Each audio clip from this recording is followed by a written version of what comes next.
Welcome back to Our Story, His Glory. We are Fresh Start Christian Sober Living. Today we have a very special guest in the building. Two special guests. My partner Rod is sitting this one out today. And we have our engineer Chad here with us. He's going to be sitting in for Rod. Also, the very special guest that I was mentioning. His name's Chance, strong man of the faith.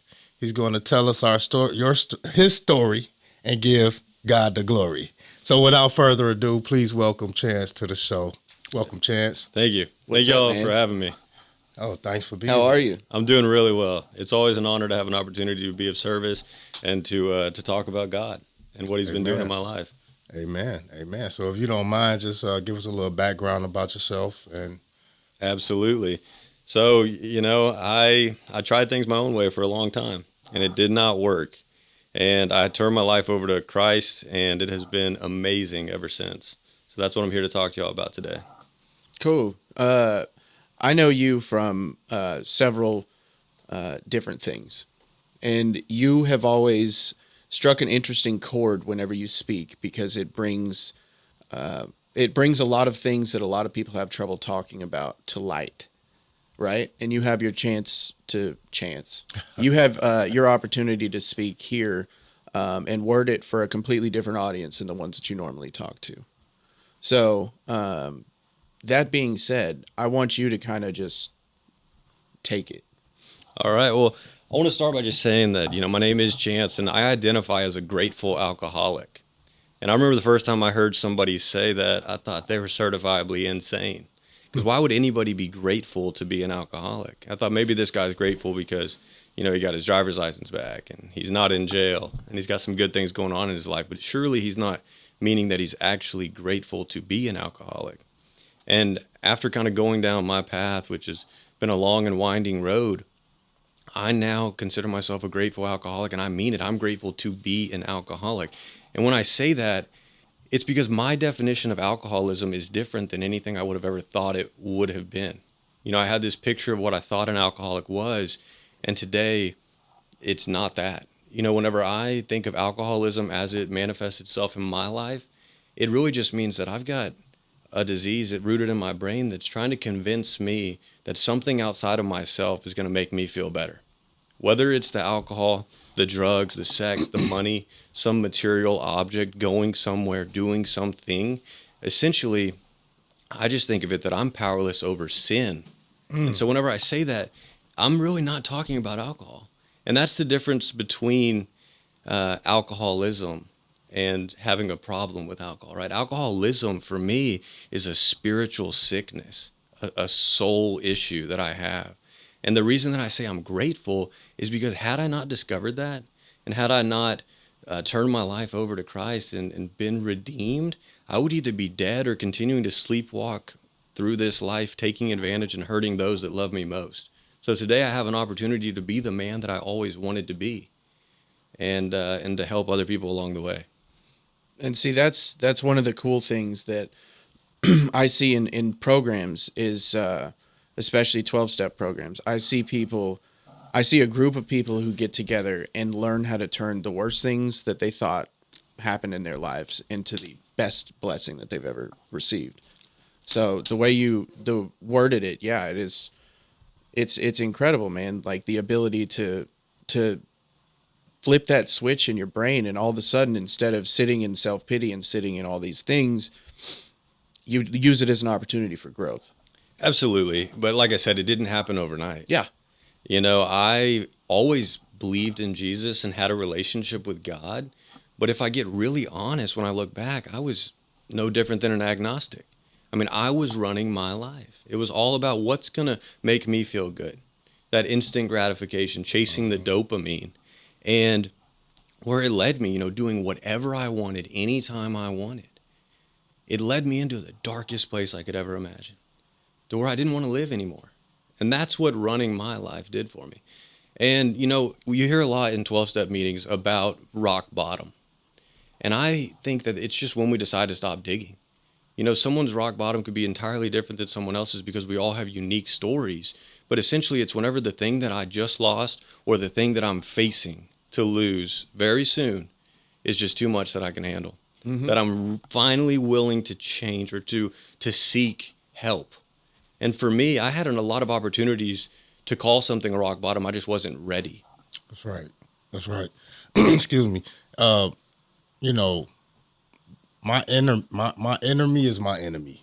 You know, I'm my worst enemy. And to your point, Chad, I never expected in a million years when I was addicted to drugs that God would turn that around and allow me the ability to help other drug addicts in my future in recovery. You know, Yeah. I never thought that in a million years. And so what you're doing as far as reaching out, helping others, that's, you know, God said all things work together for the good to those who love him and who are called according to his purpose. Not our purpose, it's his purpose. And so, you know, we were operating out of our own free will, you know, trying to please ourselves instead of trying to please him. Absolutely. Yeah, I'm a firm believer that we are most equipped to help the people that we used to be. And so today I am passionate about helping young men that are struggling with shame, depression, and substance abuse because that was my life for so long. And I thought I had to fix it myself. You see, because I had this relationship with God, or so I thought. And so surely that couldn't be the answer because I thought I had tried that avenue before. And so I spent many years thinking that I had to do something to fix the way that I felt, that it was up to me. Let me ask you this. What was the turning point? Although you had that relationship with God, but you still were struggling with active addiction with alcohol. What was the turning point in your life that caused you to just stop digging that hole? Yeah, that's a great question. And I talked a little bit about rock bottoms, and I don't think it matters what it looks like as long as it brings us to the place where we're willing to accept help. For me, I would be what was probably considered a high bottom because from the outside looking in, I had everything that you would think would make someone happy. You know, I had the job, I had the cars, I had the house, the great, beautiful girlfriend that everybody thought I should marry. Yet on the inside, I was miserable. Mm. And I think it was a gift of desperation through a severe depression that I had been facing for almost a decade and not really even accepting the fact that that was real. Because I didn't feel comfortable talking to people about it because they would point out all the good things in my life. And they would say, well, no, man, it can't be that bad. Look at this and look at this and you have fun. And so I always knew that the drugs and the alcohol were not a problem. They were not my main problem. I always knew that. It was the way I felt. I just wanted to be happy. I just wanted to feel okay. And what I've learned along this journey is that they really weren't the problem. They were causing a lot of problems, but what they were my solution. 100%. They were the only solution I had. They were killing me. Yeah. And it's so fleeting, but that's what we chase at any point in time because that is the easiest answer. Because it does take work and it takes it takes being open to suggestion from other people. So, and that's something I heard the other night from a woman that was telling her story here at Grace to Change. Somebody in the crowd was like, "What was the one thing that that you did that you would say helped you the most?" And she thought about it for a second, and she was like, "I started listening to the people that had more time than me and the things that they suggested, because there's nowhere else that person would have rather been than right there in that moment, telling me what they did that helped them." Now they're not telling me to do anything; they can only suggest things. Because, you know, if their skull is anywhere near as thick as mine, it's going to take a long time to beat it in before I'm finally done. So, yeah, you said something really powerful just a second ago. I meant to stop you, but you said, "I firmly believe that we are most equipped to help the people that we used to be." Yes, absolutely. Dig into that, man. Because I've heard you say a lot of things, and I make fun of you because you sound the same a lot of times. But that, man, that's something. Well, I mean, if you look back at the origins of the 12 steps, you know, Alcoholics Anonymous, before they created the 12 steps in the 30s, being an alcoholic was essentially, you were doomed. You know, you were either going to end up in prison, in a psychiatric facility, or dead. And there had been so many people trying to help these chronic relapsers. You know, families, doctors, lawyers, judges, priest. Everyone had tried and they just couldn't break through. And it wasn't until another alcoholic worked with them. Because I had a lot of people that were trying to help me my whole life. I mean, they were there and they were saying the right things. I just couldn't hear it. And I really think that it has to do with the fact that they didn't have the experience. They hadn't been down that journey. There's something special that happens whenever you put two people together that have shared in a common peril. That have shared in that hell, it's like the story of the shipwreck, right? The passengers on the shipwreck from the Big Book. And it says that, having shared that common experience, they can understand each other at a deeper level. Yeah. Wow, that's powerful. What's that? And so you also tell this, it's a joke, but at the same time, it's like, it's the story about like God reaching out to people or whatever. Oh yeah. Yeah. This is a story that I like a lot, and I'd heard it years ago, and it kind of just came back up in my mind a couple months ago. And it's the story of a man that is at his house and he hears that there's going to be a storm coming. And so he prays to God, like, please help me through this storm. And pretty soon a truck comes by and says, hey, we heard it's going to get pretty bad. You should hop in. We're going to go to safety. And he says, no, I'm all right. I'm going to stay here. And it starts raining and it's raising. The water's rising. And he's praying to God, please help me. I need help. And pretty soon a boat comes by and they said, man, it is getting pretty bad. Hop in the boat. We're going to safety. And he turns him down. He says, no, I'm going to be okay. I'm going to stay here at my house. And then he prays to God, please, the water's continuing to rise. The rain's coming down. And next thing you know, he's on his roof and there's a helicopter that comes by. And they say, man, it's bad out here. Get in. Yeah. And he tells them no. He stays. And the man dies in the story and he gets to heaven and he says, God, I was praying to you for help. Why didn't you help me? And what God says is, man, I sent a truck, a boat, and a helicopter. What else did you want? And when I look back on my life, that's what it was. I mean, there was plenty of opportunities. I'm able to see now that, God's a gentleman. He'll knock, but he's not going to come in until I let him in. And that's the beautiful thing about working the 12 steps with a sponsor and looking back through my life is I can clearly see all those times that he was knocking. Those run-ins with the law, those waking up in the hospital with doctors telling me, hey, man, you're lucky to be alive. Don't keep doing this. So many different things that had happened in my life that I just couldn't see it. I couldn't hear it. But he was there. I just wasn't ready. Just wasn't ready. He definitely knocks on the door of our hearts, and it's our job to open it up.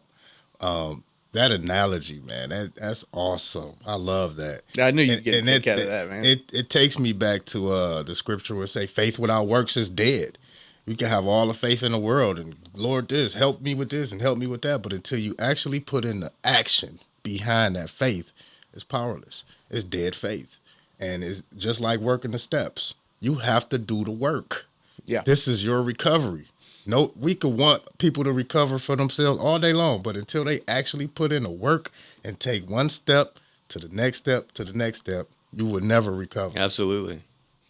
So I know whenever I shared my story not that long ago, I brought up an interesting point. And you did a great job. I appreciate that. I do appreciate that. I only dropped an F-bomb several times. It was less, I lost money on that. Yeah. I lost money. I bet that you were going to say it over 50 times. Yeah. And he only said it 49. Right? Yeah. I think Dale said it was 31. So progress, not perfection, right? That's it. But I brought up a point about, because a lot of this stuff that we deal with nowadays, they call, it used to be called dual diagnosis, right? And you have like anxiety and depression or whatever, and then that leads to substance abuse. Or you have substance abuse issues, and then that leads to crippling anxiety, depression, all that stuff, right? And you see, especially in the rooms, you see a lot of people that they're not anti-therapy or anything like that, but it seems like that's not something that they bring up. And I brought the point that it's like, if you know you have two things, why are you going to only work on one? I can see that. I can see your point. And what I'll say, my opinion on that is there are some issues in the rooms of any 12-step program that they're only focusing on one thing. Yeah. But what I'll say is, and I'm no physician, so I would never tell anybody to get off of medication. But my experience has been that prior to turning my life over to Christ and to being reborn, I had been diagnosed with a lot of things, and I was being prescribed medications. And so what I think is that there's a spiritual problem in a lot of these cases, whether it's a single diagnosis, dual diagnosis, and that really, for me, it wasn't focusing on not doing the drugs or not doing the alcohol. It was focusing on pouring into God, just doing everything I could to obey him. And it was a spiritual problem. And so, like I said, a lot of those things I've been delivered from the desire to use drugs and alcohol. I haven't had sex since I turned my life over to God. And that's not as easy as the drugs and alcohol, but it's just something that I don't want to do. And there's a lot of other things. I don't steal. I don't lie. Or if I do, I quickly let people know. So I'm not focusing on just one thing. Yeah. And whenever I turn it over to God and, have that spiritual solution, I've noticed that the depression, the anxiety, the stress, all of that has been removed as well. That's powerful because, excuse me, the Bible also tells us to be sober-minded. Don't just be sober-minded. And there's a reason why it says to be sober-minded, because shortly thereafter it say, because we all have an adversary, the devil. He's roaming around like a roaring lion, seeking whom he may devour. And how do he devour us? He'll use drugs, he'll use alcohol, he'll use depression, he'll use anxiety, he'll use anything he can. Those are all his weapons to devour us. So yeah, it is a spiritual thing more so than just the alcohol or whatever mental situation. It is. And in step 12, it says that we need to practice these principles in all of our affairs. That's right. And I think that's what God wants, right? He wants us to be as much like Christ as we can in every area of our life. And so I'd done this deal before. I had sobriety back in 2018, 2019, and I got the promises. I thought I was walking with Christ, and the desire to use drugs and alcohol was removed, but I wasn't practicing the principles in all my affairs. Mm-hmm. I picked up some other lifestyle choices. I was casually dating a lot of different women. And for me, just having that one area where I'm not practicing my affairs, it led me back out. And another thing that I wanted to say on that is, I remember back then, what really bothered me was I noticed that there was a lot of people in my life that I was going to have to leave behind spiritually, that I was growing, that I was receiving these promises and that life was getting better, yet I was watching my friends and my family continue to struggle, and I didn't see that I could have any impact in their journey. And I made a decision to go back out so that I could drink with my family, so that I could drink with my friends, because I didn't want to leave them behind. And I relapsed, and I went back out for 2.5 years, and it was the same hell for me. And this time around, what I realized is that God doesn't give me the ability to choose who I help. I can't say, you've been my friend for 15 years and I want to help you. Or I love you, you're a dear family member and I know that you need it. Let me give you this gift that was freely given to me. It just doesn't work that way. But if I'm practicing these principles in all my affairs and I'm continuing to show up, he will place the people. God selects who he will have us help. We can't select it. That's something I mean, man, even on, it's crazy. Like when you start having that, I don't know, when your life starts being about helping other people, they just start showing up left and right. They do. It is like, I'm even when I didn't have a car and I was on my way to work, every single time the Uber, like there was one Uber ride that I had where the guy was just a terrible driver. And, we didn't talk about much other than me not wanting to die in his back seat. All of the other Uber drivers, like, they'd be like, where do you work? And I'd be like, oh, Phoenix House. And they're like, what is that? And I'm like, it's an addiction treatment center for adolescents. And then, like, it's like, okay, cool. Time to unplug the headphones. Cause then they start going. And then we have these just incredible conversations. And it's the universe, God, whatever anybody wants to call it, man, anything I cannot explain, which is a power that is much greater than myself, will absolutely direct you into making a right and wrong decision at any point in time. And the right decision is when you're open and you're honest about stuff, those people just start coming out of the woodwork. And that means they're there for you to help or to try to help. And it doesn't matter if you have actually helped them or not. We're here. We're like seed planters, right? And that's all it is. Cause it's, I'm out at the the shows and stuff all the time, and you tell somebody you're sober at a house music or electronic music show, then the next thing you know, they're like, "Oh, I really want to try sobriety," and then and you get in this hour-long conversation with some stranger, but and you never know like what 2 words that you say that they might have heard 1,000 times over. Oop, and I did it. Out of anybody that did it, I did it. You never know what 2 words you might say that they might have heard 1,000 times over, but when you say it, something clicks. Absolutely. Yeah, helping people, man. I never thought that was going to be something that I enjoy. And I'll tell you today that there's a spiritual high that comes from being of service. Yes, it is. I go to a mental hospital, a psych ward, and I pray before with whoever I'm going in there to speak with, that God guide our thoughts, our words, and our actions in this room. Give us open ears to hear and open eyes to see. And that we don't know if we're planting a seed for the first time or if we're adding water or fertilizer to it. We're not going to have an opportunity to see what the Lord does based on our encounter in that hour or 2 hours that we're there. But I hope that they are able to hear something, whether they've heard it 1,000 times or it's the first time, because this gift is free. I never had peace. I never had serenity. And that's what I was chasing with the drugs and the alcohol and that lifestyle. And today I'm comfortable in my own skin. I mean, it's truly amazing, and I want it for everyone.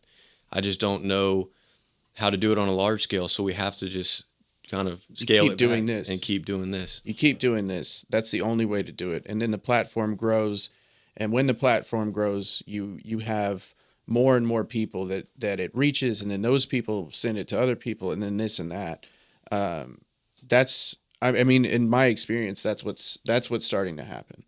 And like the stories take on a life of their own, like your story, like my story, his story, Rod's story. Like I can reach somebody that you guys can't. You can reach somebody that I can't. You can reach somebody that I can't. I love that. And if we're all working in conjunction to reach everybody that we can, we're doing what we're supposed to be doing. That's right, man. Because we make up the body. We make up the body. We're the body of Christ. You're the arm, I'm the leg, he's the eyes, he's the ears, and that's why we come together. Why are you the leg and I'm not the leg? Because I'm missing a leg? That was a good leg joke. Hey, I haven't been joking about just the leg. Threw a zinger in there, dude. That was good. Yeah, that's what it is. Hurt people. And as cliche as it is, and the reason things are cliche is because they're true. And I used to never want to be a part of a cliche or this and that. And I used to look at, when I was using as at people that tried to help other people and all that, I was like, they're just lame. No, man, there's something to this. I am in the grateful alcoholic thing you were talking about. It is a privilege to be an alcoholic, to be an addict, and get to go through and know why I work the way that I work. It is. And I want to touch on that hurt people. I think that we're all born in God's image, and that as children, as infants, if you look at the innocence of a child, they have the Spirit within them, but it's the trauma and the terrible things that happen at the hands of humans. And at some point along the way, they're hurt.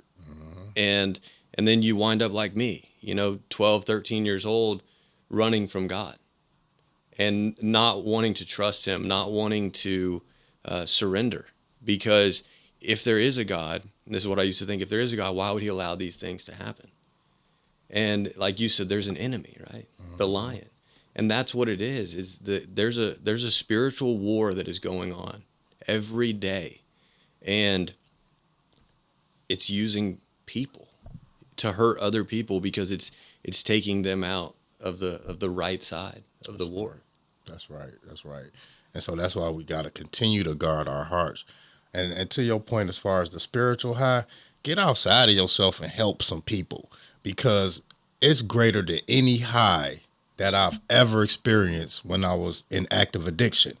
Helping others, it just have you so fulfilled. I mean, there's such a fulfillment with helping other people and ushering them not only to recovery, but actually being an example of what Jesus done in our lives and ushering them to the cross, to salvation. That's big. I agree. And it takes me back. I'm thinking, what would I have thought several years ago had I heard you say that? And fulfillment to me is the opposite of restless, irritable, and discontent. And that's what it says in the big book, that if I am a true alcoholic, that's what I feel without the ease and comfort of taking a few drinks. And I know that was reality for me. I was restless, irritable, and discontent. And then my solution was to alter my mind. And I would add a fourth word, and that was misunderstood, because I never felt like anybody could quite understand the way that I felt, what I was going through. And I'm so grateful that an old timer told me to identify and not compare, to look for the similarities and not the differences, because I had always been able to look at the differences. You know, we have a different background. I can't relate to that. You know, you're a different age than I am, or whatever. You're a woman. You're a parent. You've been to prison. I have all these things. And whenever I stopped looking at the differences and I started identifying and not comparing, I could hear my pain in the stories of other people. Like you talked about, listening to the people that had come before. And then I realized, okay, there's a common thing in all these stories, and they turned to God. And God is what got them out of that hole. And that's that same hole that I'm in. It may look different, but it feels the same. Yeah. And so before, I would have heard you say service is great, and I'd have been like, dude, I'm in hell right now. Yeah. Like, what am I going to do? And so if I could just somehow tell the people that are still out there in that hell and they don't feel like spirituality is the answer, or that, you know, addiction is even their problem. Because like I said, I didn't think it was, because I could justify it and it looked normal when you compared it to the people that I was running with. We were all doing the same thing, but it left me so empty on the inside, and eventually to the point where I didn't want to live anymore. And so I just say that I agree completely with the service thing. The high is better than anything I'd ever experienced. Yes, it is. Yes, And it is. that hurt people. The exact opposite is still another cliche, and it's like healed people heal people, right? So you get put in situations and things, and it's just a test for you to get through it, and you're going to keep getting those tests over and over. And there's a lesson to be learned in every single terrible thing you go through. And once you start being open and learning those lessons, you get to pass. The cool thing about working a program or recovery, any of that stuff, is you get to pass those lessons that you learned on. And if those people are actually learning from their own mistakes, right? So they're already smart. Then you get the ability to show them how to be wise, right? And that's why the meetings and stuff are so important, because smart people learn from their own mistakes, but wise people learn from the mistakes of others. And it's like you go so far, like I've been so far down that rabbit hole, man. I've been past China, man, digging through the earth, you know, and people don't come back from where I did. So if I don't use that to help other people stop before that happens, then what was the point? What I hear you saying is that you can't give something away that you don't have. Yeah. So if you're hurt, you can't heal. And that's the thing. I was the king of good intentions. Yeah. I wanted to respect people. I wanted to love people, but I didn't respect and I didn't love myself. I remember the first time I heard the golden rule. I was in like 3rd grade, and they said, treat others the way you want to be treated. I thought, that's pretty good. I can get behind that. So I always tried to treat people with kindness. Yet I always ended up hurting them every single time. And I think it comes from when Jesus said, treat thy neighbor as thyself, right? And so it starts with how I treat myself. I'm incapable of treating someone better than I treat myself. And whenever I got really honest, I was treating myself terribly. I wouldn't have treated my worst enemy the way that I treated myself. And so what I've learned along this journey is how to truly love myself and respect myself. And now I can give that away. Absolutely. Because if you don't love yourself, it's impossible to love somebody else. You don't know love. Yeah. It's fleeting. It's temporary. It'll look really good. It'll be a shiny package, but when you open it, it's completely empty. Wow. It is. Yeah, I'm too familiar with that. Yeah. With using people. Yeah. And you don't even know that you're using them. Because you got a smooth mouthpiece on you, man. You talk really good. And I can very much relate with that. So, like, I could talk anyone into and out of anything. I can get in and out of any situation. But at the end of the day, all of those situations set me up for failure within myself. And I'm still going to feel just as empty, if not emptier than I did before, until I figure out and start working on the inner problem. And just like you said, for me too, I had to quit being my own God. That's what I had to quit doing. Yeah, You know? absolutely. I mean, being a Christian is hard. If It anybody is. says it's easy, I don't believe it, because walking the road less traveled is hard. Right. Because I still want to do the things some of the things, I want to give in to sin. I'm tempted, but the conviction is so strong. Oh yeah. And I'm thankful for it, even though I don't always enjoy it. It's That's right. keeping me from hurting myself and hurting other people. That's right. It's like you said, it's a spiritual warfare. Our spirit is continuously at war with our flesh. And as a Christian, we even more of targets, because the enemy can't stand the fact that we love the Lord. So he try to take our flesh to overpower our spirit. That's why it's imperative for us to continuously feed our spirit, because the one you feed the more gonna overpower the lesser. So if you take two dogs and you feed one dog more every day, and you starve the other one, Yeah. the one that you starve, they get into a fight. The one that you starve don't stand a chance, because the one that's been fed, the more is gonna kill it. Absolutely. It's the same with our flesh and our spirit. So if we feed our flesh negativity, drugs, alcohol, anything, you depressed, the way you thinking and all this other stuff, and you feeding your flesh the things of the world, your spirit don't stand a chance. I agree. We have to continue to feed our spirit the word of God to overpower the flesh. And I heard a quote the other day by Matthew McConaughey. He said, "The devil wouldn't be attacking you so hard if there wasn't something valuable in you. Thieves don't break into empty houses." Oh, that's good. Yeah. Who said that? That was Matthew McConaughey. I'm gonna have to take that, Matthew. I'm gonna have to take that from you. I saying quotes like that long before I was getting paid to drive a Lincoln and say quotes like that. That's my Matthew McConaughey impression. That was pretty It good. was not very good. That was No, good. that was horrible. All right, thank you so much. But it's mind, body, and spirit, right? That's what we are. That's right. what we are made up of. And Oh, you preaching now? and you have to Maybe it was him feed this all morning. three of those things. All right. You have to feed all three of those things, because it's like, yeah, I can go eat food, yeah, I can go to school, or I can go, work or whatever. But that spirit, it's if you don't nourish it, it withers away just like a body would if you weren't eating.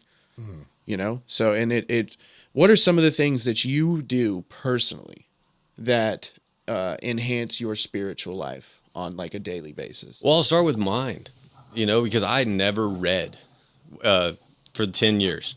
The 10 years of depression and substance abuse, I didn't read. And so today that's something I enjoy to do. I'm constantly reading. It's what you eat, right? And not just food. Like, what am I consuming in my body? It's kind of like you're talking about, if you've got this good wolf and this bad wolf. And so if I'm reading healthy material, I'm feeding the good one. And so for the mind, I think it's important to just put good things in. What am I listening to? Is it secular music? Because for me, I know that takes me to a bad place. Yep. It's leading me in the direction of somewhere that I don't want to be.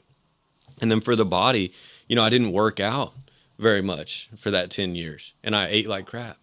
And so today I work out a little bit more, and I try to eat a little bit better. It is progress, not perfection. That's right. And then on the spirit, you talked about looking at just taking one approach, going to one place. And I try not to do that, because I don't want to put all my eggs in one basket. Yes. And so I do have accountability in different areas. I go to church.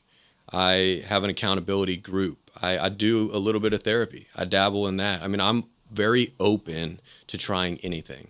I do Pilates now for the first time, and I feel God's connection there. I feel that we can glorify God in anything that we do. And it's just about having that conscious contact.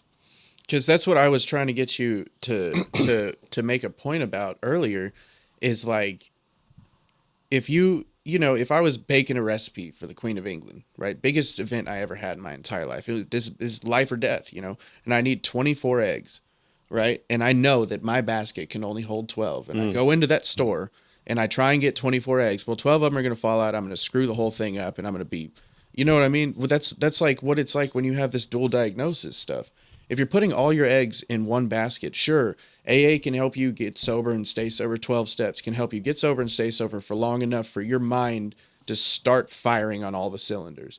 And whatever that stuff is, that inner work, like whether it's trauma, whether it's this, whether it's that, that's when you can actually get into it with a sober mind and figure out what's going on. And then, so I wanted you to speak about advocating for all types of recovery-based stuff, like therapy, any of that stuff, if you need it.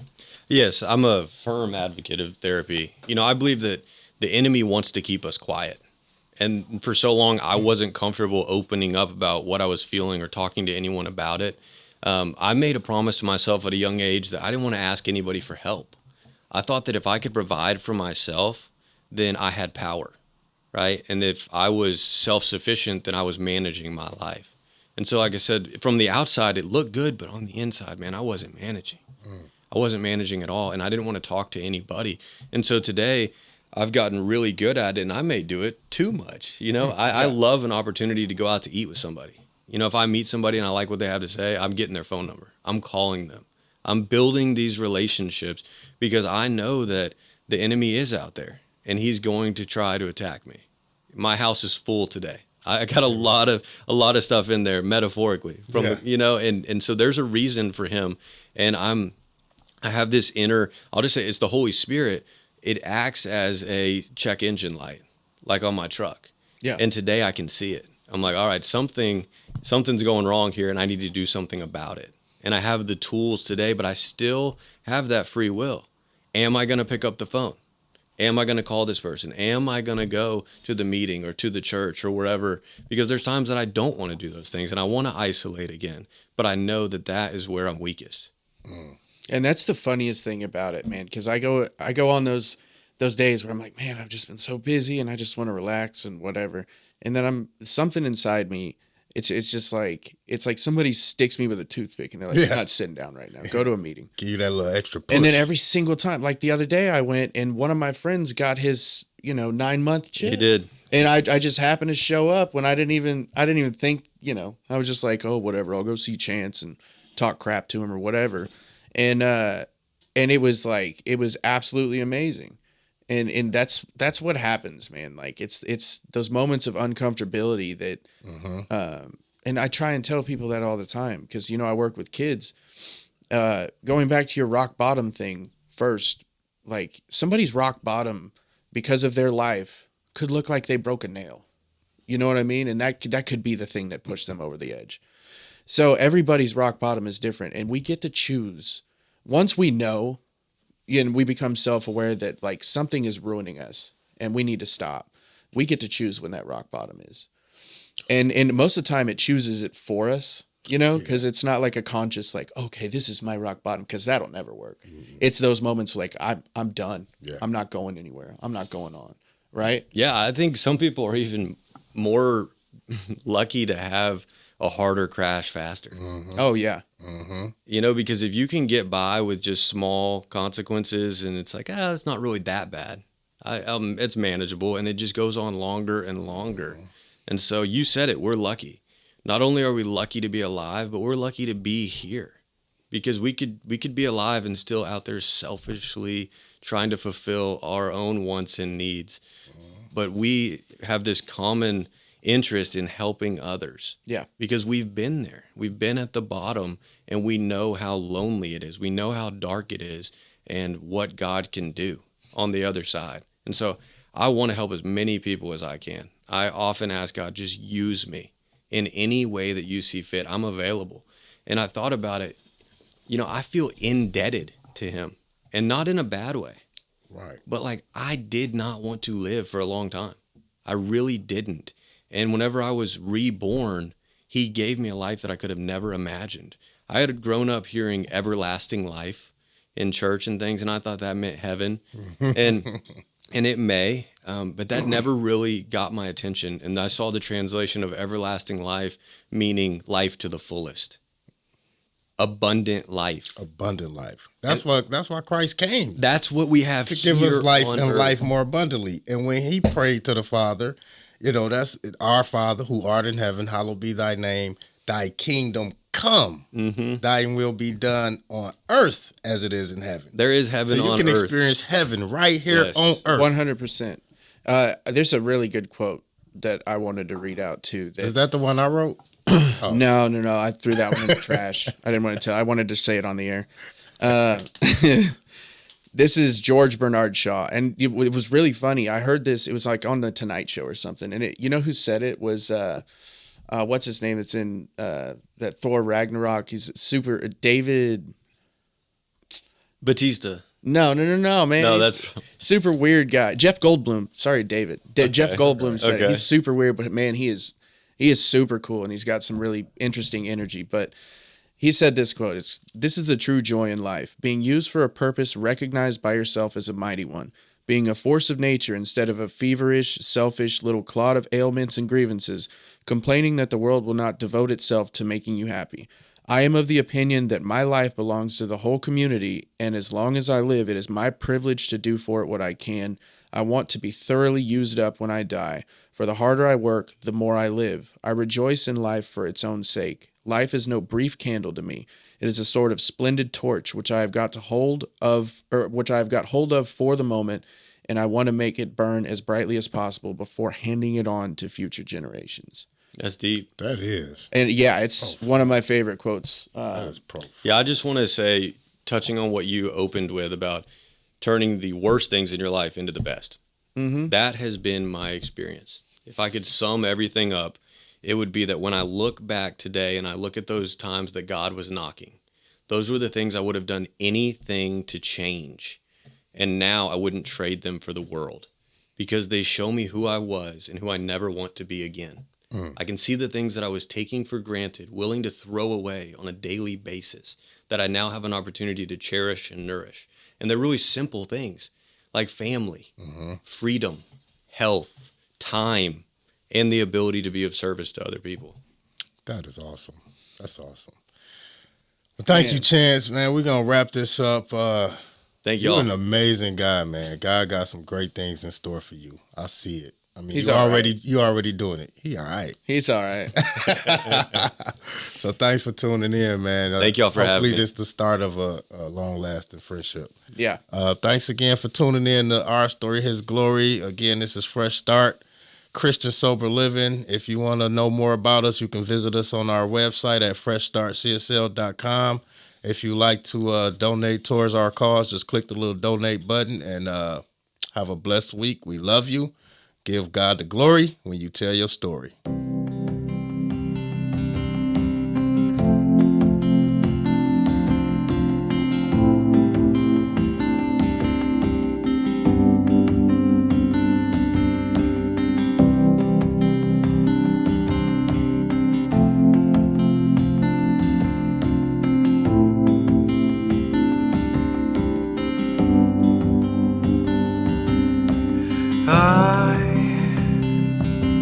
I've searched many years on end. There was none that my soul